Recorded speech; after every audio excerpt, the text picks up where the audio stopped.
జీవితంలో ఒక్కసారైనా చేయాల్సిన యాత్ర చార్ధామ్ లత గారి ఆధ్వర్యంలో సంప్రదించండి. నమస్తే, వెల్కమ్ టు సుమన్ టీవీ. నేను పద్మిని. ప్రస్తుతంతో పాటు ప్రముఖ ఆధ్యాత్మికవేత్త, వాస్తు జ్యోతిష పండితులు, జ్యోతిష రత్న బిరుదాంకితులు శ్రీమతి సూరంపూడి భానుకోటేశ్వరి గారు మనతో పాటు ఉన్నారు. మాట్లాడదాం. నమస్కారం అండి. జై శ్రీరామ్. శ్రీమాత్రే నమః. శ్రీ గురుభ్యో నమః. వినాయకుడికి సంబంధించి ఇరు పక్షాలలో వచ్చే చవితిని చాలా విశేషంగా మనం వినియోగించుకుంటూ ఉంటాం. కృష్ణపక్ష చవితి, ఈ సంవత్సరంలో వస్తున్నటువంటి మొదటి సంకష్టహర చతుర్థి, వికట సంకష్టహర చతుర్థి ఏప్రిల్ 5వ తారీఖున వస్తోంది. మరి సంకష్టహర చతుర్థిని ఆల్రెడీ చేసుకునే వాళ్ళు ఎలాగో ఉంటారు, సంవత్సరం అంతా కూడా చేసుకోవాలి అని అనుకుంటారు, లేదా ఇన్ని మాసాలు అని దండం పెట్టుకుంటారు. మరి ఈసారి వచ్చేటటువంటి ఈ సంకటహర చతుర్థి వైశిష్ట్యం ఏమిటి, ఎటువంటి ఇబ్బందుల నుంచి మనం బయటపడచ్చు సంకష్టహర చతుర్థి కనుక చేసుకుంటే? ఈ ఒక్కటి కూడా ఈ ఒక్కసారి కూడా చేసుకోవచ్చా? ఇవన్నీ ఒక్కసారి మీ ద్వారా తెలుసుకోవాలనుకుంటున్నానండి. తప్పకుండా పద్మిని. ఆదౌ పూజ్యో గణాధిపః.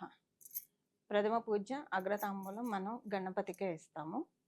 గణపతి సంకటహర చతుర్థి ఎంత మహిమాన్వితమైందంటే, మనకి అన్ని విఘ్నాలు తొలగాలంటే, ఒకటి మనకి అనుకుంటూ ఉంటారు కదా చాలా మంది, అంత టాలెంట్ ఉంది, మల్టీ టాలెంటెడ్, ఇంకా వాళ్ళకి తెలియదంటూ ఏమి ఉండదు. కానీ ఎక్కడో వెంట్రుక వాసిలో తప్పిపోతూ ఉంది. ఇలా మనం వింటూ ఉంటాము. వెంట్రుక వాసిలో తప్పిపోతుంది. ఒక్కొక్కసారి కొంతమందికి వివాహ ప్రయత్నాలు కావచ్చు, ఏదైనా సరే వెంట్రుక వాసిలో తప్పిపోతూ ఉంటాయి. ఈ వెంట్రుక వాసిలో తప్పిపోవడము దీనికి కారణం ఏంటంటే, మనకి నవగ్రహాల్లో కేతు భగవానుడు కనుక అర్గళాస్ అని అంటాం, ఇంటర్వెన్షన్స్. అర్గళ అని అంటాం, ఇంటర్వెన్షన్స్ అనమాట. సపోజ్ ఎవరైనా ఒక రూమ్ లో ఉన్నారనుకోండి, బయట నుంచి డోర్ వేసేసారు. ఎవరు వేస్తే బయటకు వెళ్ళాలంటే ఎలా వెళ్తాం? ఓపెన్ చేస్తే వెళ్ళాలి. మనకి యోగాలు ఉన్నప్పుడు ఇంటర్వెన్షన్ కలిగించే గ్రహ దేవతలు ఉంటే అవి తలుపు బోల్ట్ పెట్టేస్తాయి. అంటే ఇది వరకు కాలంలో తలుపులు ఎలా ఉండేవంటే ఇలాగా ఉండేది, గొళ్ళ ఉండి మళ్ళీ ఇలా ఒకటి పెట్టేవాళ్ళు పొడుగ్గా. ఇది పాతకాలం ఇళ్ళలో చూడొచ్చు. చెక్క ఇలా తీస్తే దాన్ని అదే అర్గళ అన్నమాట. అంటే మామూలుగా అయితే బద్దలు కొట్టచ్చు, అది తీయడం కష్టం కదా, రాదా అది చాలా చాలా స్ట్రాంగ్ గా ఉంటుంది. అంటే అర్గళ అని అర్థం అవడానికి అలా చెప్తున్నారా ఎగ్జాంపుల్ అది అర్గళ.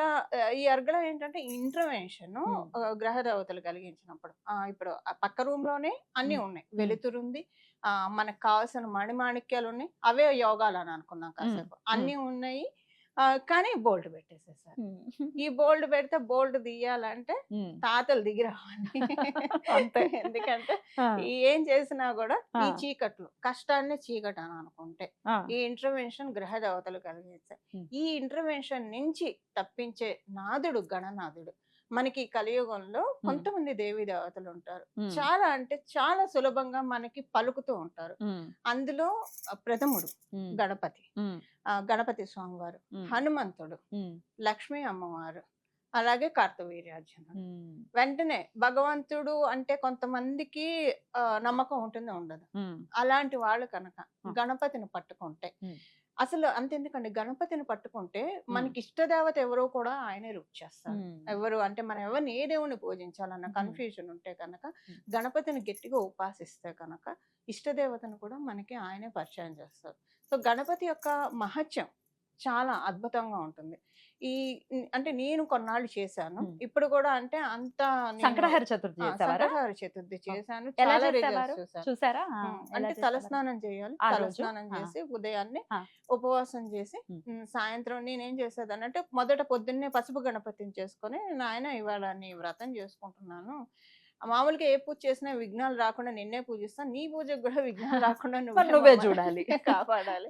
ఎందుకంటే సంకల్పం వరకే మన బాధ్యత, నడిపించేది నువ్వే అని మన సంకల్పం చెప్పుకోవడం.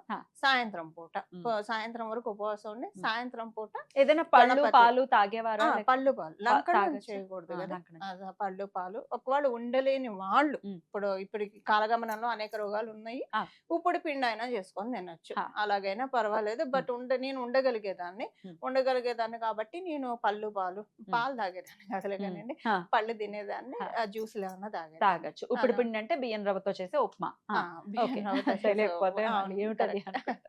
అదే సాయంత్రం పూట ఆ. పత్రి తెచ్చుకునేదాన్ని నేను. Okay. పత్రి అంటే మనకి ఎప్పుడు దొరకదు కదా, వినాయక ఆ. చవితికి అయితే మనకు అమ్ముతారు. ఆ. ఏం చేసేదాన్ని, ఇంటి ముందే దాడిమి ఆ. ఫలం అని అంటాం కదా అవి, అలాగే మామిడి ఆకులు తెచ్చుకునేదాన్ని. అలాగే జామాకులు, రేగాకులు అయితే దొరికేవి కాదనుకోండి. తులసి దళం మటుకు పెట్టకూడదు, మనకి ఇంటి దగ్గర ఉంటుంది. ఒక వినాయక చవితికి తప్పించి తులసి దళం విడిగా మనం పెట్టకూడదు. ఇలాగా బిల్వ దళాలు తెచ్చుకునేదాన్ని. అక్కడ రోడ్డులో ఏవైతే గణపతి పూజకి అర్హమో, జిల్లేడాకులు, ఇవి అర్కపత్రం, ఇవన్నీ తెచ్చుకునేదాన్ని. తెచ్చుకొని వాటితోటి ఆయన వాటితోటి ఆయన అష్టోత్తర శతనామాలతోటి పూజించి, ఉండ్రాళ్ళు ఆయనకి బాగా ప్రీతి, నాకు కూడా ఉండ్రాళ్ళు ప్రీతి, నాకు కూడా ఇంకా అవి చేసి చక్కగా పొడి ఆయనకి నివేదన నైవేద్యం పెట్టి. కథలాగా ఏమి ఉండదండి? కథ అంటే నేనేం చేసేదాన్ని అంటే వినాయక వ్రత కల్పం కథే చదువుకునేదాన్ని. వినాయక చవితికి కథ ఉంటుంది కదా, అదే చదువుకునేదాన్ని. సేమ్ అదే ప్రొసీజర్ ఫాలో అవుతాను. అదే ప్రొసీజర్ ఫాలో అయ్యి గుళ్ళో కూడా మన పేరున అభిషేకం చేయించుకుంటే మంచిది. గుళ్ళో కట్టేసేసి ఇంకా చంద్రుడిని చూసి, కుదిరితే చంద్రుడికి అర్ఘ్యం ఇస్తే మంచిది. ఇప్పుడు మనం సూర్యుడికి ఎలా అయితే అర్ఘ్యం ఇస్తారో అలా చంద్రుడికి అర్ఘ్యం ఇచ్చి, తర్వాత అంటే ఇంకా తర్వాత అన్నం వండుకొని తినేవాళ్ళు వంట చేసుకొని తినొచ్చు. కాకపోతే నాకు అది ఇష్టం కాబట్టి నేను అది తిని ఉండేది. అంటే ఉండ్రాళ్ళే తినేసి ఇంకా ఆ రోజు అంటే నాకు అది సరిపోయేది, సఫిషియెంట్ గా అనిపించేది. భోజనం చేయాలనుకుంటే చంద్రదర్శనం చేసుకున్న తర్వాత భోజనం కూడా చేసుకున్న తర్వాత చేయొచ్చు. కానీ ఆ రోజు చంద్రుడు పరీక్ష పెడుతుంటాడు, ఒక పట్టాన కనపడడు. అప్పుడు ఎట్లా మరి? అప్పుడు ఒకవేళ ఉండలేని వాళ్ళు నక్షత్ర దర్శనం చేసుకొని తినొచ్చు. నక్షత్రాలు కనిపించినా సరే దండం పెట్టుకుని.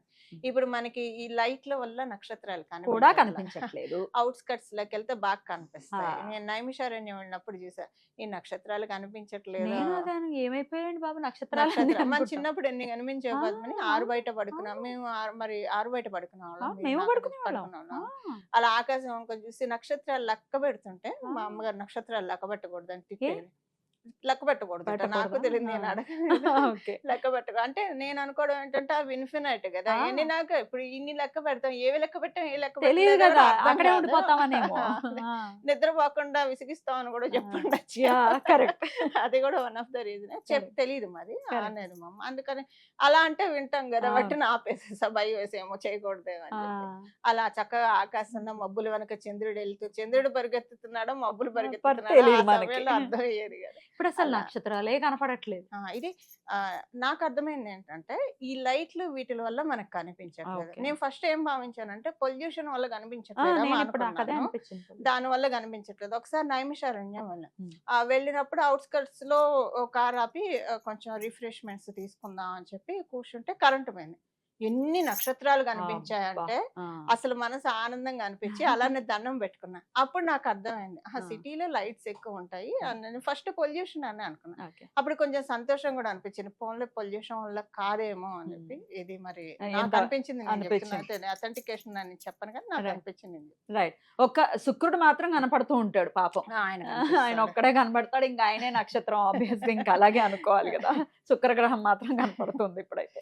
రైట్ అండి. ఇలా ఈ ఒక్క సంకష్టహార చతుర్థి, ఒక సంకట కొంతమంది 11 నెలలు చేస్తారు, కొంతమంది బెస్ట్ ఏంటంటే మంగళవారం ఎప్పుడైనా సంకష్ట చతుర్థి వస్తే అంగారక చతుర్దశి అంట, అది చాలా ముఖ్యం. అది నేనైతే మొదలు పెడితే అలా వస్తే మటుకు మొదలు పెట్టి చేసేదాన్ని. ఈ మధ్య కొంచెం చేయట్లేదు, అంటే పూజ అది చేసుకుంటా కానండి, పత్రి అది పెడతా కానండి, ఉపవాసం అయితే ఉండలేకపోతున్నాను, అందుకని ఇంక ఇప్పుడు ఈ మధ్య అలా చేయట్లేదు, విధి విధానాలతో చేయట్లేదు. బట్ లఘువుగా చేసుకుంటాం, లఘువుగా అయినా కూడా మనం చేసుకోవచ్చు. ఎలా చేసినా భగవంతుడు, అందులో వినాయకుడు చాలా క్యూట్. అవును, క్యూట్ బాలుడు కదా మన పిల్లాడు. ఇలా చేయి అలా చేయి అని ఏం రిస్ట్రిక్షన్స్ పెట్టడం, అన్న భగవంతుడికి మనం అలా అలవాటు చేస్తే అలా అంతే. మన పిల్లాడు కదా, మన మాట వింటాడు. అద్భుతం అండి, చాలా చక్కగా తెలియజేశారు. ఈ వికట సంకష్టహార చతుర్థిని మన వాళ్ళందరూ కూడా ఖచ్చితంగా ఈ అర్గలాసిని తొలగిస్తాడు. ఆయన వచ్చి ఆ బోల్ట్ ని తీసేసి రండి అని చెప్పి ఒక నందనవనాన్ని పరిచయం చేస్తాడు. చాలా మంచి రిజల్ట్స్ అయితే డెఫినెట్ గా చూస్తారు. ఇది చాలా మందికి చెప్పాను, చేసిన వాళ్ళు ఫలితాలు చెప్పడం చూసి నేను చూసాను. ఎవరో దాకా ఫస్ట్ సెల్ఫ్ ఎక్స్పీరియన్సెస్ కూడా ఉన్నాయి, స్వానుభవాలు చాలా ఉన్నాయి. ఏవేవైతే జడంగా ఉన్నాయో ఆ. జీవితంలో ఆ జడంగా ఉన్నవి అజడం చేశాడు ఆయన. Amazing. చేసి చాలా అవి సంతోషం. దీపం చాలా తయారు- చాలా సంతోషం. చాలా చక్కగా వివరించారు. ప్రతి ఒక్కరు కూడా దీన్ని చేసుకోవాలనే సందర్భంగా మనవి చేస్తూ కృతజ్ఞతలండి. జై శ్రీరామ్. నమస్తే. మంగళం. నమో భగవతే వాసుదేవాయ. జై శ్రీరామ్.